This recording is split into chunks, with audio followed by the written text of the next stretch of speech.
Hi hello viewers, నేను ఈరోజు మీకు కలర్ఫుల్ సాబుదానా రైస్ పాపడ్ ఎలా తయారు చేసుకోవాలో చూపించబోతున్నాను. Let's go to the video.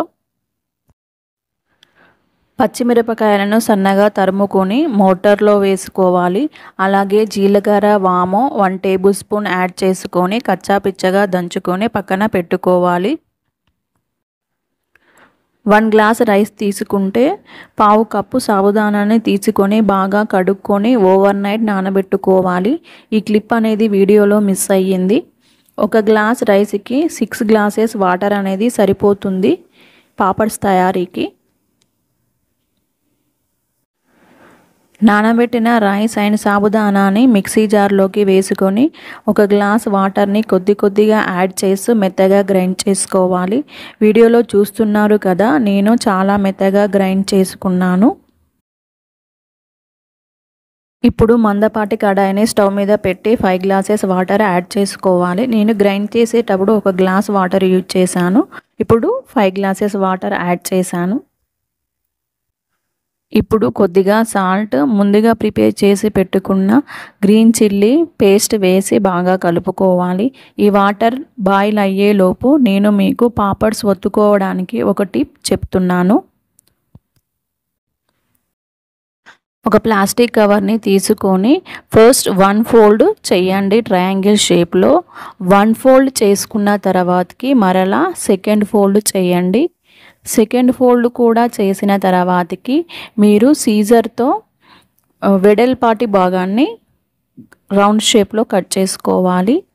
తర్వాత ట్రయాంగిల్ షేప్ చివరన కొన భాగాన్ని కట్ చేసుకోవాలి. కట్ చేసుకున్నట్లయితే మీకు ఒక హోల్ అనేది ఏర్పడుతుంది. ఆ హోల్ ద్వారా మనము పిండిని వేసి వడియాలనేవి పెట్టుకోవచ్చు. వాటర్ బాగా బాయిల్ అయ్యాక గ్రైండ్ చేసిన రైస్ బ్యాటర్ని యాడ్ చేసి ఉండలు కట్టకుండా బాగా కలుపుతూ ఉండాలి. ఈ పిండిని కనీసం 10 to 15 మినిట్స్ పాటు స్లో ఫ్లేమ్లో కుక్ చేసుకోవాలి. బాగా కలుపుతూ ఉండాలి, లేదన్నట్లయితే ఉండలు కట్టుతుంది. తర్వాతకి మీరు వడియాలు పెట్టుకోలేరు. అండ్ పిండిని కూడా బాగా కుక్ చేసుకోవాలి. కుక్ చేయనట్లయితే మనము పిండిని వడియాలు పెట్టిన తర్వాతకి అవి ఎండిన తర్వాతకి విరిగిపోతాయి. సో మంచిగా సాఫ్ట్గా కుక్ చేసుకోవాలి. 15 to 20 మినిట్స్ తర్వాతకి మనం బాగా కుక్ చేసిన తర్వాతకి పిండి అనేది గట్టిపడుతుంది. ఈ స్టేజ్లో మనం స్టవ్ ఆఫ్ చేసి పక్కన పెట్టుకొని కొద్దిగా చల్లారనివ్వాలి. ఒక గ్లాస్లోకి ప్లాస్టిక్ కవర్ని వేసి ఆయిల్ గ్రీజ్ చేసుకోవాలి.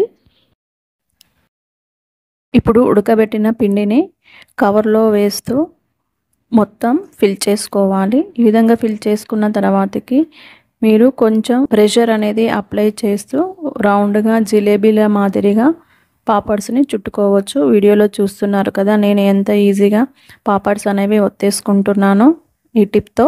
మీరు కూడా ఒకసారి ఈ టిప్ యూజ్ చేసి పాపడ్స్ అనేవి ప్రిపేర్ చేసుకోండి. నేను కలర్ పాపడ్స్ కోసం ఒక బౌల్లోకి ఆరెంజ్ ఫుడ్ కలర్ వేసుకున్నాను. ఉడకబెట్టిన పిండిని కూడా వేసి బాగా కలుపుకోవాలి. కలిపిన తర్వాతకి ఆరెంజ్ కలర్ వస్తుంది. దీనిని మీరు ముందు చేసిన మాదిరిగానే కవర్లోకి వేసుకొని ప్రెషర్ అప్లై చేస్తూ ఆరెంజ్ కలర్ పాపడ్స్ చేసుకోవాలి. మీ దగ్గర ఫుడ్ కలర్ ఉంటే యూజ్ చేయండి, లేకపోతే మొత్తం వైట్ పాపడ్సే చేసుకోండి. మీ ఇంట్లో పిల్లలు ఉన్నట్లయితే కలర్ఫుల్గా ఉంటే చాలా ఇష్టంగా తింటారు. ఒకసారి మీరు రెసిపీని ట్రై చేయండి. ఎలా వచ్చింది అనేసి కామెంట్ బాక్స్లో కామెంట్స్ పెట్టడం మర్చిపోవద్దు. నెక్స్ట్ గ్రీన్ కలర్ పాపడ్స్ కోసము గ్రీన్ కలర్ ఫుడ్ కలర్ని బౌల్లో వేసుకున్నాను. తర్వాతకి పిండిని యాడ్ చేసుకున్నాను. పిండిని యాడ్ చేసిన తర్వాతకి బాగా కలుపుకోవాలి. మీకు గ్రీన్ కలర్ అనేది వస్తుంది. తర్వాతకి దీనిని కవర్లో వేసుకొని పాపడ్స్ మాదిరిగా చుట్టుకుంటే గ్రీన్ కలర్ పాపడ్స్ రెడీ అయిపోతాయి. ఫైనల్గా రెడ్ కలర్ పాపడ్స్ కోసం రెడ్ ఫుడ్ కలర్ని వేసుకున్నాను. పిండిని బాగా కలుపుకొని కవర్లో వేసి రెడ్ కలర్ పాపడ్స్ చేసేసాను. అంతే అండి, కలర్ఫుల్ పాపడ్స్ అనేవి రెడీ అయిపోతాయి. ఈ రెసిపీలో మొత్తం నేను 4 రకాల పాపడ్స్ని ప్రిపేర్ చేసుకున్నాను. White, orange, green, red colours పాపడ్స్ని తయారు చేశాను. 2 డేస్ ఎండలో పెట్టి ఎండబెట్టుకుంటే 1 ఇయర్ పాటు ఈ పాపడ్స్ అనేవి నిల్వ ఉంటాయి. బాగా ఎండిన తర్వాతకి ఒక ఎయిర్ టైట్ కంటైనర్లో వేసి స్టోర్ చేసుకోవాలి. ఇప్పుడు పాపడ్స్ని కాల్చి చూద్దాము ఏ విధంగా వచ్చాయి అనేసి. ఆయిల్ బాగా వేడయ్యాక మాత్రమే పాపడ్స్ని వేసి కాల్చుకోవాలి, లేదంటే ఆయిల్ పీల్చేస్తాయి. చూడండి, నేను 2 పాపడ్స్ మాత్రమే వేశాను. ఏ విధంగా పైకి లేచి వస్తున్నాయో.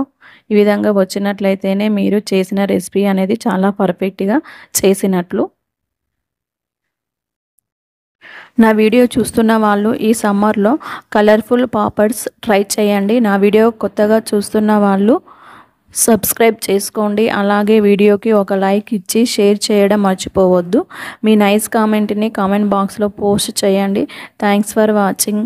నెక్స్ట్ వీడియోతో నేను మీ ముందు ఉంటాను. అంతవరకు బాయ్ మరి.